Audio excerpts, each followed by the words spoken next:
Welcome to Penugonda Times News కు స్వాగతం సుస్వాగతం. కాలజ్ఞాని మధ్విరాట్ పోతులూరి వీరబ్రహ్మేంద్ర స్వాముల వారి నడియాడిన స్థలంలో హిందూ సమ్మేళనాన్ని మండల కార్యవాహ అధ్యక్షులు అయ్యపు వెంకట సురేష్ కుమార్ ఆధ్వర్యంలో కులమత రాజకీయ లింగభేదం తేడా లేకుండా తమ సన్నిహితులను కలుపుకొని ఎంతో ఘనంగా ఈ సమ్మేళనంను ఏర్పాటు చేశారు. హిందూ సమ్మేళనానికి ముఖ్య అతిథులుగా వెంకటాద్రి స్వాముల వారు, శ్రీ జగన్మాత ఈశ్వరీదేవి మఠాధిపతులు శ్రీ వీరకుమారస్వామి ఆచలానంద ఆశ్రమ పీఠాధిపతులు శ్రీ వీరజానంద స్వాముల వారు, ఆర్ఎస్ఎస్ రాష్ట్ర కార్యవాహ శ్రీ యుగంధర్ జీ పాల్గొనడం జరిగింది.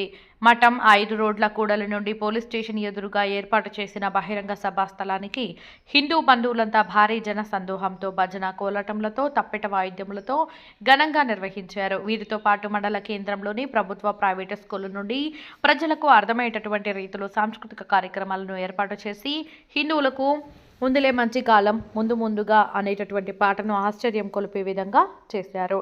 ఈ కార్యక్రమంలో సభాస్థలంలో ఉన్నటువంటి స్వామీజీలు హిందుత్వం యొక్క గొప్పతనాన్ని గురించి తెలియజేశారు. కులాలకు అతీతంగా హిందువులంతా ఏకమై భారతదేశ చరిత్రను నిలబెట్టుకోవడానికి ఇప్పుడు ఇక్కడ ఒక వేదిక తయారైంది కాబట్టి ప్రతి ఒక్కరు కూడా హిందువులం బంధువులం అంటూ ఒకరినొకరు కలుపుకొని సమాజ సేవకు అంకితం కావాలని వారు మాట్లాడారు.